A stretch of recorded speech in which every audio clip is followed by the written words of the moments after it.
Hey folks, Erick Stakelbeck here. Welcome to a special Saturday edition of the Watchman Newscast. We're coming to you with a live stream today. You might say it's Saturday, Stakelbeck, take a break. And I plan to, but there is just too much going on today. In the last 24 hours, a lot has developed since I last came to you here on the newscast. And we feel, our team at the Watchman, a duty to you, our subscribers and our viewers, to come to you with the latest breaking information. If we don't do it, you're not going to be able to rely on the mainstream media, needless to say. So again, we feel a special charge here to come to you with all the latest news to make sense, or try to make sense at least, of these game-changing, world-changing events unfolding right now in the Middle East and beyond for such a time as this. So let's dig into it. The big news, twofold on the northern front. You see the title of this live stream today: Israel warns Hezbollah is next after Gaza. Now, we'll get into Gaza a little bit, the state of play there. And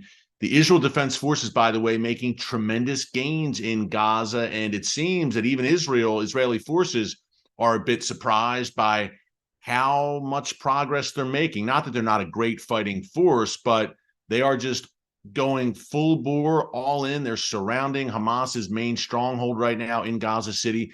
We broke that down a bit yesterday, more on that in a minute, but let's get to the north. Twofold today. The big news I want to come to you with: number one, Sheikh Hassan Nasrallah gave another speech. Now, last week there was so much buildup and anticipation. 8 days ago, last Friday, he gave another speech, which he emerged from his hole, which he does rarely. You know, he's been staying for the past 17 years or so in bunkers throughout Lebanon, where he rarely rears his head to the public. But when he does, everyone takes notice because, again, he is the leader of Iran's most lethal proxy, Hezbollah. So twice in the span of 8 days, pretty big deal. Now, last week, Nasrallah's speech was panned by many who thought he may declare war and thought he may go all in and declare that Hezbollah was all in and opening that second northern front against Israel entirely and saving their jihadist brothers in Hamas from utter destruction. That didn't happen, folks. That's not what Nasrallah said last week. What he did say, or what he did state, were many threats against Israel and the United States. Nothing really out of the ordinary, to be honest with you, rather than his usual rhetoric. He did say that, look, the events of October 7th were solely a Hamas operation, and praised them, of course, but in a sense kind of distanced himself from it. I believe that Nasrallah knows what's coming if Hezbollah does get involved full bore in the war against Israel. And in case he had any doubt, and he reiterated many of these comments today, more on that in a second. In case he had any doubt, I said twofold, two pieces of news we wanted to bring to you. Second piece regarding Hezbollah and Lebanon: Israel's defense minister, Yoav Gallant, touring the north today, said that if Hezbollah makes basically a miscalculation, and it's already made many of them, folks, over the past month, but if Hezbollah really wants to go all in, and I think everyone watching knows what all in is. Look, we've had these everyday, daily clashes between Israel and Hezbollah, some 79 Hezbollah fighters killed since October 7th. So that front, we talk about multi-fronts, folks, and other fronts opening. That front is already open to the north. It's not open all the way. All the way would mean Hezbollah unleashing that full arsenal, some 150,000 rockets and missiles at least, pointed at every inch of Israel, tens of thousands of well-trained, battle-hardened Hezbollah foot soldiers. So for that front to open in a major way would mean major all-out war that would dwarf what you're seeing in Gaza right now. But make no mistake about it, that front is open. These aren't just skirmishes to the north. Look, some 79 Hezbollah jihadists killed. At least, I'm sad to say, 7 Israeli soldiers killed as well in these clashes between the IDF and Hezbollah since October 7th. So the front is open. But Gallant said today, Israel's defense minister, he responded to Nasrallah's speech, and Netanyahu did as well, the prime minister.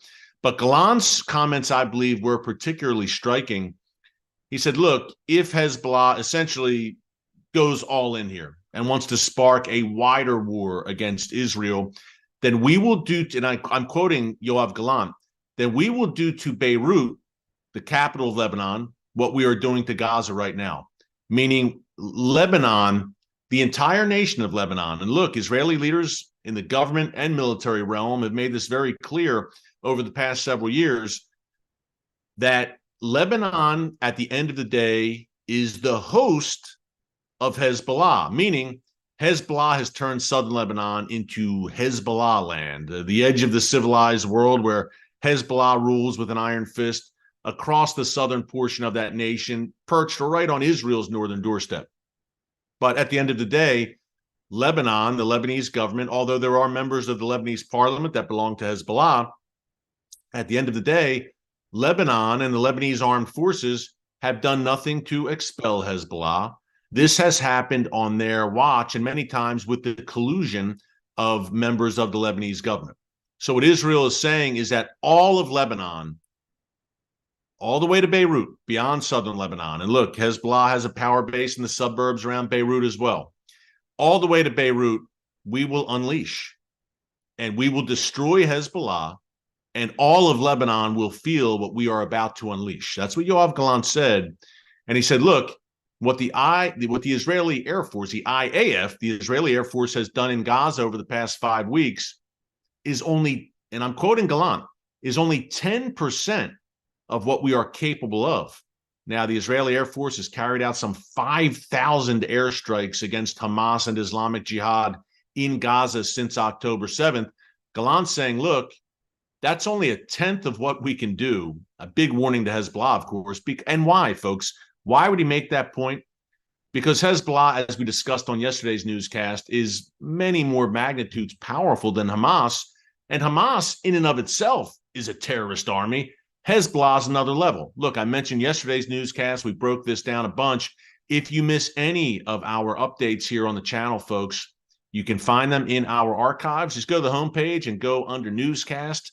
They are all right there, along with a bunch of other great programming here on the channel. But if you like what you're hearing on this Saturday, November 11th, and you'd like to hear more, you'd like to be with us every day, be sure to subscribe and click the notification bell so you get alerts every time a new video is posted. Hey, Monday through Friday, of course, but sometimes on the weekend, depending on the news cycle, I should say, and what a news cycle we had today.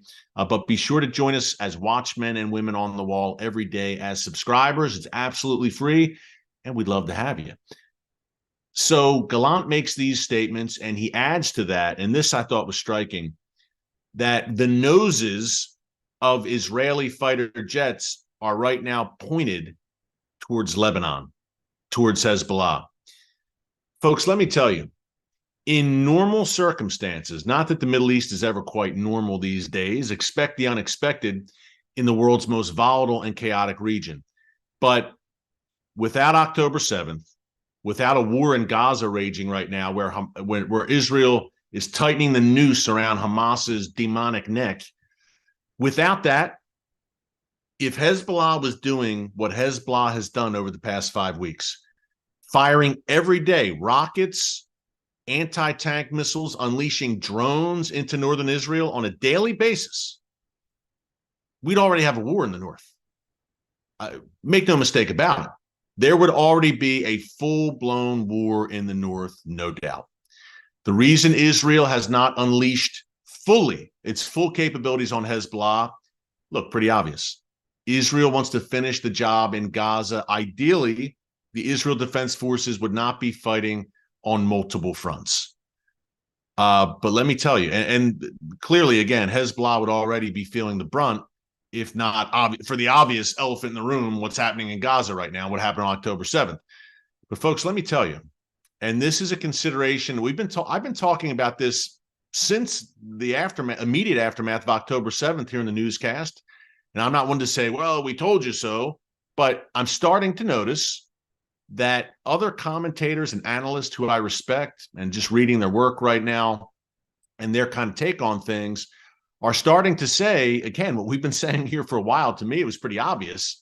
And we've discussed it. We've got such an educated viewership here on the news channel. That's why I love doing these live streams and reading your comments and reading the chats. And by the way, we've got people from around the world with us right now. Welcome from all over the place around the world. Great to have you with us. Many people were asking me from the outset, and I was asking, Does Israel take advantage of this window and crush Hezbollah as well?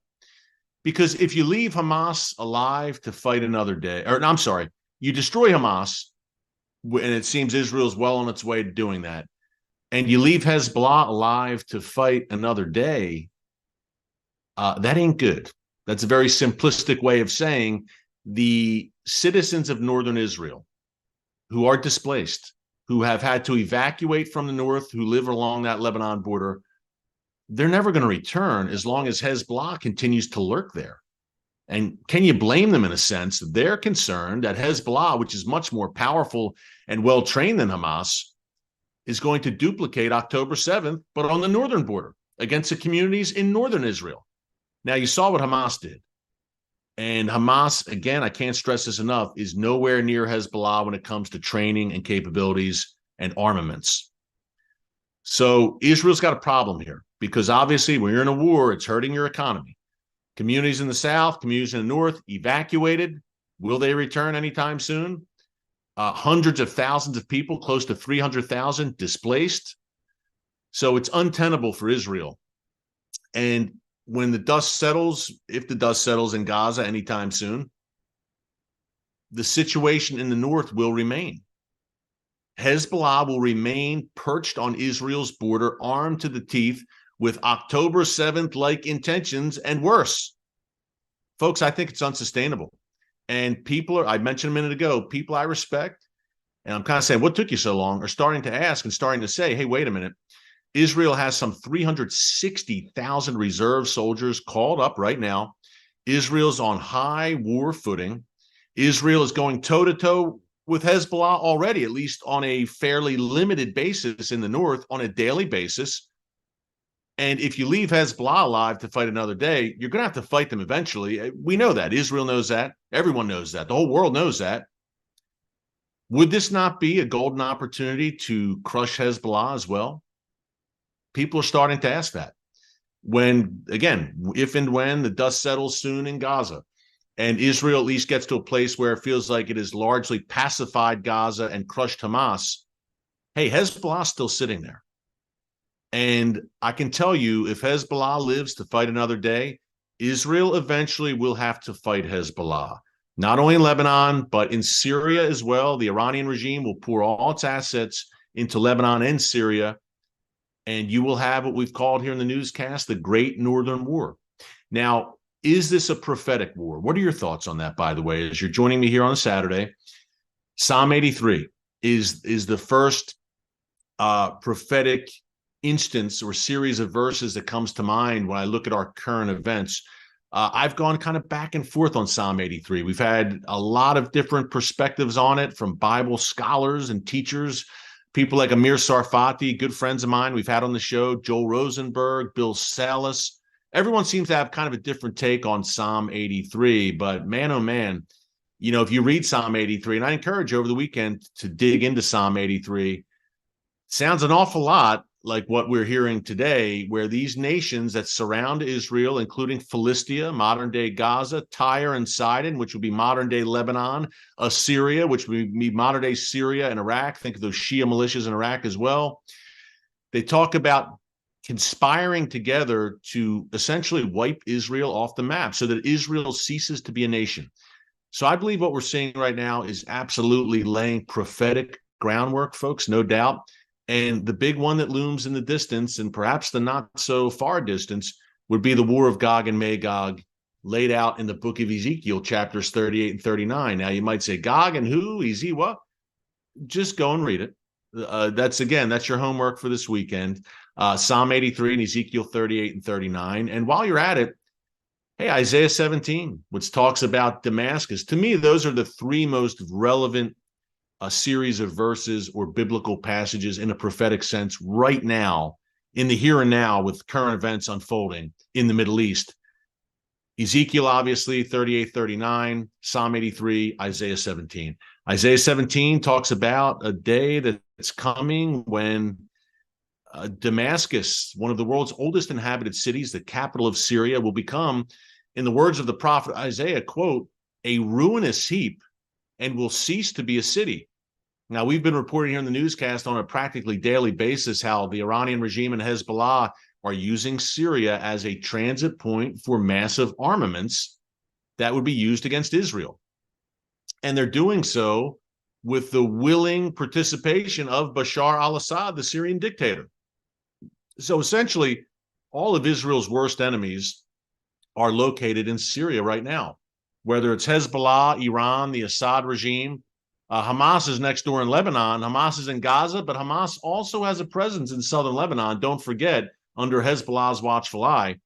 So as bad as Gaza has been, and as much of a thorn in the side of Israel that Hamas and Islamic Jihad, the two Iranian proxies in Gaza, have been, the north is where the real heavy fighting is going to take place. That's common sense. And if you talk to any Israeli defense or military official, current and former, like I do, they'll tell you the same thing, that Hezbollah is a different beast, and I do mean beast, than Hamas, as horrific and as horrible and as much as of a demonic Nazi death cult that Hamas is. And we saw what they're capable of on October 7th. Hezbollah, if you can wrap your head around that, folks, is much worse and much more dangerous. I say all that to say a day of reckoning is coming when Israel will eventually be forced to face off toe-to-toe with Hezbollah. By the way, when Hezbollah, in Nasrallah's comments, including today, and when Hezbollah announces the deaths of its so-called martyrs, which are killed fighting Israeli forces, they always say, and folks, speak about prophecy, think of Zechariah 12. I always find it interesting that Hezbollah says they were martyred on the road to Jerusalem. Interesting. The ultimate goal here for Hezbollah, for Hamas, for the Iranian regime, for these jihadist forces is Jerusalem. The entire world covets God's city, not just radical Islamists and jihadists. The UN, the EU, everyone wants a piece of Jerusalem. Jordan, the Saudis, everyone wants Jerusalem. Everyone covets Jerusalem. Not only is it the center of God's prophetic time clock, Jerusalem, the city where God has written his name forever. Look at a map, folks. While you're doing your Bible reading this weekend, also pull up a map. Jerusalem is the exact geographic center of the world. I'm sure it's all just a coincidence or not, but it truly is. Take a look on your map. Jerusalem is smack dab in the center of the world. It's my second home. It's a city I love dearly. And again, it's coveted by Israel's enemies. I've spent a lot of time on Israel's border with Lebanon, and in the town of Metula, a beautiful town there that's been evacuated in the past few weeks, sadly, because of this looming Hezbollah threat to the north. Along that border, you have, on the Lebanon side, I have personally viewed up close Hezbollah banners and flags, of course, a banner of the Ayatollah Khomeini, the founder of the Iranian Revolution, and really the godfather in the most evil of ways of Hezbollah, this entire movement you're seeing right now. A banner with his image emblazoned on it, also seen on that border. And then there is a giant banner of Jerusalem and the Al-Aqsa Mosque and the Dome of the Rock, which currently sit atop the Temple Mount, where both Jewish temples once stood. The first temple, Solomon's temple, and the second temple, also known as Herod's temple, where Jesus taught, where he chased out the money changers. Today, the Dome of the Rock and the Al-Aqsa Mosque are there. But folks, there are a few things that I think are pretty certain prophetically, and we all have different takes on prophecy, and we may disagree on our prophetic take, and guess what? That's okay. It's not a salvation issue. It's fascinating to discuss and debate a little bit, but it's not a salvation issue. You may feel differently about Bible prophecy and have a different interpretation than I do, but that's fine. It's okay. We're all brothers and sisters in Christ, and we have some non-Christians watching as well. Welcome to everyone, but this is a channel that comes to you from a biblical perspective. But I think it's pretty clear from prophecy that a third temple will be built atop the Temple Mount. I have no idea how it's going to happen, when it's going to happen, but there is a groundswell for it right now among certain sectors of Israeli society, no doubt, I can tell you that. And we see record numbers of Israelis ascending the Temple Mount over the past 3 years. Bible times, prophetic chess pieces moving on the board So there is a turning of the world's attention towards Jerusalem increasingly and towards the Temple Mount. And hey, this should not be a surprise to you. Jesus is not returning to Berlin or DC or New York City or Tokyo or London or Moscow. He's setting his foot down on the Mount of Olives in Jerusalem, where he will rule with a rod of iron. He will rule the nations. Jerusalem is kind of a big deal in God's economy and God's prophetic plan. So just be aware of that Hezbollah is talking frequently about Jerusalem. Hamas has actually launched wars over Jerusalem, including May 2021, and they're using Jerusalem and the Al-Aqsa Mosque and the Temple Mount as a pretext time and time again to attack Israel. So don't forget about the crucial role Jerusalem plays. In the book of Zechariah, chapter 12, I don't have a Bible in front of me, but I'm paraphrasing. Zechariah says that a day is coming, I believe we're there, where Jerusalem will become like a cup of trembling to the entire world. Everyone wants a piece of Jerusalem. Everyone covets it, yet anyone who comes against Jerusalem will be cut to pieces. That's Zechariah. More homework for you this weekend, Zechariah 12. But hey, a big summit, the other piece of breaking news, two pieces today we want to share with you. We had the comments about the North from Nasrallah and Yoav Gallant. I think they were very significant. I had to share them with you. Also today, we had a major summit in Riyadh, Saudi Arabia, an Arab summit focused on Gaza. Now, folks, this was pretty fascinating to me in that the players involved included nations that have not had a good relationship with Iran, needless to say, and yet Iranian President Ibrahim Raisi was in the house. He was there. He was present for this summit wearing a Palestinian keffiyeh. No surprise there. But what really struck me, and frankly, folks, what disappointed me, is the warm welcome that Raisi seemed to receive. Mohammed bin Salman, MBS, the Saudi crown prince, big greeting for Raisi, sat with him, met with him. General al-Sisi, President al-Sisi of Egypt, also sat and met with Raisi. Now, Raisi called during the summit. Now, these two, the Saudis have been on the verge. It's scrapped for now, it seems, but given the current events, but had been on the verge of normalization with Israel.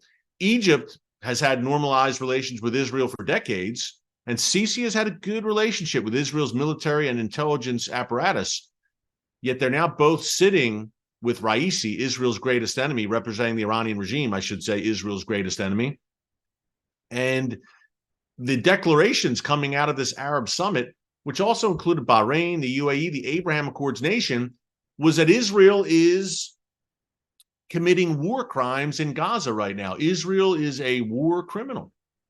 And not only that, Raisi gave a speech at this gathering of Arab and Muslim leaders, and in which he said, this was today, folks, November 11th in Riyadh, in which he said the only solution is Palestine from the river to the sea. Palestine will be free, meaning Israel doesn't exist anymore. In case you didn't read between the lines, the nation of Israel is pushed into the sea, and Israel becomes a Palestinian state, a one-state solution, no Jews. And that's what they are aiming for, the likes of the Iranian regime and its proxies, Hamas and Hezbollah. But it really struck me.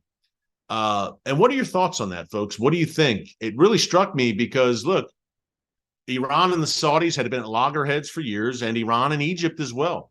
Iran has not gotten along very well, needless to say, with the Saudi Arab world over the years. But now we have Raisi in Riyadh. I don't want to say being embraced, but hey, it seemed like a too warm of a welcome for my liking, to say the least.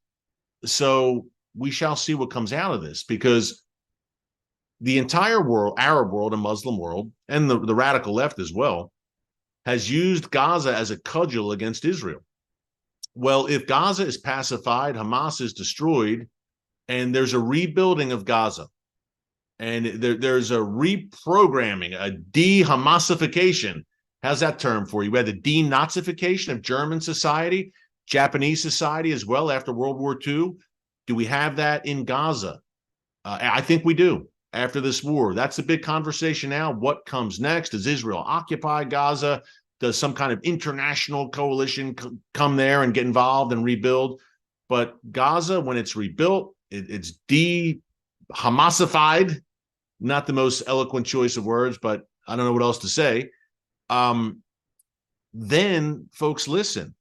The Iranian regime loses and the world loses one of the main battering rams they used against Israel. They've accused Israel for years of war crimes and occupation and apartheid and turning Gaza into a, quote, open-air prison camp.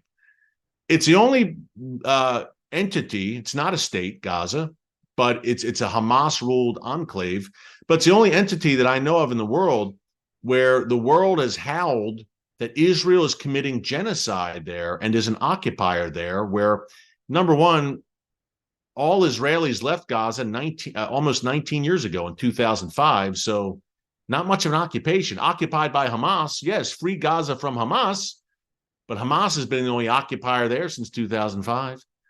And number two, it's the only, again, if Israel's committing genocide there, why does the population in Gaza continue to grow by leaps and bounds? Usually when you're the victim of a genocide, your population decreases because some entity is committed to wiping you off the map and destroying you as a nation or a people. If Israel was committed to doing that, how does the population in Gaza keep growing and growing and growing? Answer that, please. I'm trying to figure that out. Maybe they could answer it today in London. In London today, we had some 300,000 pro-Hamas protesters and ralliers in the streets. 300,000 in London. Folks, let me tell you, Winston Churchill is turning in his grave right now. We could use a man like Churchill, a leader like Churchill today in the West, but look out at the horizon. No Churchills. But nonetheless, some have said, I saw comments online today, London is falling. And let me tell you, look, I've been in London many times, been reported from on the ground in Great Britain. This is not a new development. This does not shock me. Anyone who's been watching for the past 20 years knows what's been festering in the UK in the form of radical Islamists. And we've seen, sadly, attacks in the UK, and there is no doubt a radical Islamist sympathy network in the UK. You just look at the numbers that left from UK and Western Europe and traveled to Syria to fight alongside ISIS in years past. So this should be no surprise to anyone, but still it's jarring because London is one of the great cities of Western civilization, historically has been. So it's still jarring to see it literally overrun by a pro-Hamas rally. And it's essentially every weekend since October 7th. The UK has a big problem. I don't live in the UK, but let me tell you, the UK, as one of the most pivotal and important cities in the West, it has a big problem. And to me, as someone who lives in the West as well, who sees the people of Great Britain as friends and allies, I'm alarmed. And this has been festering for years in the UK, and not only in the UK. And by the way, Nasrallah today, Sheikh Hassan Nasrallah, called the leader of Hezbollah during his speech, called for more such rallies around the West. Folks, let me tell you, some people, many of them, I guess, in these rallies are just pro-Hamas ideologues and jihadist sympathizers, no doubt. They're pure evil. Others may be willing, or what Lenin called useful idiots, I hate to say, who were dragged into this, who don't really know the issue, but they went along with friends, whatever. No matter where you stand, know this, that you are empowering and emboldening Iran, Hezbollah, and Hamas. You might be happy to do that, but listen to Nasrallah's words today. Nasrallah said, we love these rallies in the West, these pro-Hamas, anti-Israel rallies. Keep them coming. That's the leader of Hezbollah. And I asked this yesterday, how does it feel if you're a Hamas sympathizer to know that you're just a puppet of Iran? You are just used as cannon fodder by the Iranian regime. How does that feel? Iran will fight to the last drop of Arab blood. And that's a sad but true saying. It's very true. The Iranian regime, whether it's in Yemen, Syria, Lebanon, Iraq, or Gaza, the Persian leadership of Iran will fight to the last drop of Arab blood. How does that feel if you are Hamas and Islamic Jihad, to know you're just cannon fodder? for Iran thousands of miles away. Pretty sad and pathetic, but that's the state of play there. I mentioned London also today, and over the past 24 hours, New York City. By the way, the London massive rally, pro-jihad rally, took place on Armistice Day, in which Great Britain commemorates its fallen soldiers. And Veterans Day here in the United States, where I'm sitting, was yesterday. And we had massive, I wouldn't say massive in this case, we have had massive over the past few weeks, but last night and Thursday night, pretty large, hundreds into the thousands of pro-Hamas demonstrations as well, in which, and you can find the footage on X, formerly known as Twitter, now known as X, and other social media sites, of these Hamas sympathizers wearing keffiyehs with their face covered in true Hamas fashion, trying to kick in the doors at Grand Central Station in New York City, chanting Allahu Akbar, and also at Columbus Circle in New York City, at Times Square. Some footage I saw, these pro-Hamas protesters scaling poles and ripping down American flags as well, burning Israeli flags. This is in the United States, New York City. Thankfully, as we close with some encouragement here, I know it's a lot of kind of heavy news today, but some encouragement, and the ultimate source of encouragement, I assigned you some Bible reading earlier here in the live stream. That's your ultimate source of encouragement, folks. The Word of God. That's where I turn to time and time again. It's funny, a dear friend of mine texted me the other day. He saw my special on the hostages. I interviewed the families of the hostages in Gaza. It was the most difficult program I've ever done for obvious reasons. You can check out the whole show in our archives under newscasts. I believe we posted it on Thursday, November 9th. But my buddy texted me and said, he's a pastor, and he said, man, get in the Word, stay in prayer. You're covering some very heavy and dark subject matter right now. And he was right. And I'm heeding his advice. I'm in the Word. I'm praying ceaselessly. But to encourage you, because sometimes it can feel like we're voices crying in the wilderness, there are many more like us around the world right now, folks. Believe me, the other side might be very loud because they're evil, they're profane, they're violent, and they just draw more attention to themselves.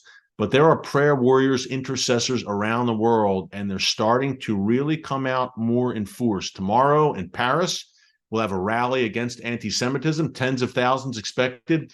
Tuesday, November 14th, if you live in the Washington, D.C. area, a major pro-Israel rally standing against anti-Semitism. So things are stirring here.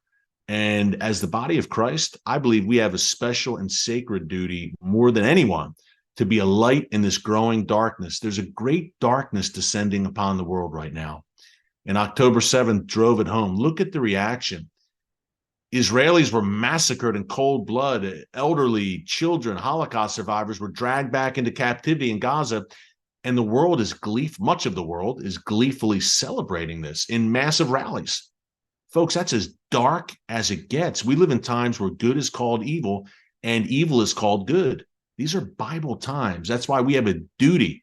I'm a follower of Jesus. I feel a profound duty to step up and be a light in the darkness. I'm trying to do my part here on the Watchman Newscast with all the programming I'm doing for TBN and appearing in the media. But we all have to play our part. God has handpicked us all for a unique role in this fight. You might not be on TV and speaking on camera like I do. You might have another very important role behind the scenes, but get in where you fit in, I would say, and find exactly where God wants to use you in these Bible times that we are living. We're not called to just stand around or sit around and say, well, Jesus is coming back. I'm going to sit in the couch and wait for him until he gets here and do nothing. Jesus tells us to go out. He tells Christians, go out and make disciples of all nations. Go. Jesus was a man of action. And as followers of Jesus, we need to be men and women of action. That's why I'm so excited to hear about these large rallies that are forming, countering this pro-Hamas bile and venom. And again, just to encourage you as we leave, after Elijah had his showdown with the prophets of Baal, then a great victory for the Lord, and he defeats the prophets of Baal.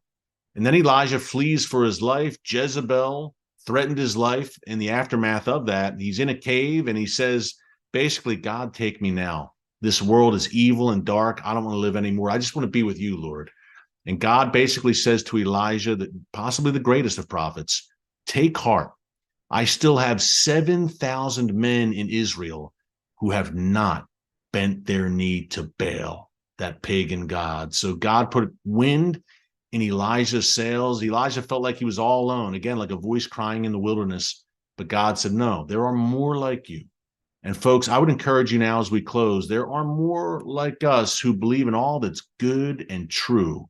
And we will make our voices heard for such a time as this. Hey, thanks so much for joining us here today on the Watchman live stream. Enjoy your weekend. God bless you. Until next time, remember, never hold your peace.